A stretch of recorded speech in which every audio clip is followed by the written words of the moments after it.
Alright guys, so I'm doing a review of this Ajinomoto. This is their Yakisoba, and I got this at the local grocery store, and if you see here, this is their vegetable Japanese stir-fry noodles.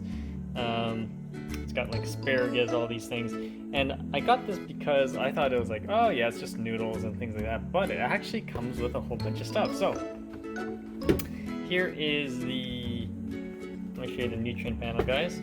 There's the nutrient panel. If you guys want to read it, pause the video. That's how you cook it. Of course, you can just cook in the stovetop too. So it's cooked yakisoba. You got some. It does contain some wheat, soy, and sesame. But yeah. But let me show you what the package looks like.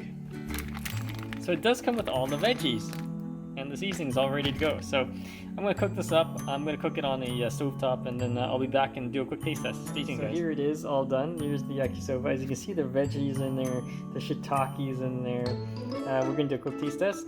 Yeah, I was actually quite surprised about the veggies being in there.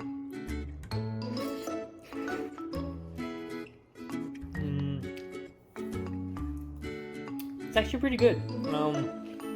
Surprisingly tasty.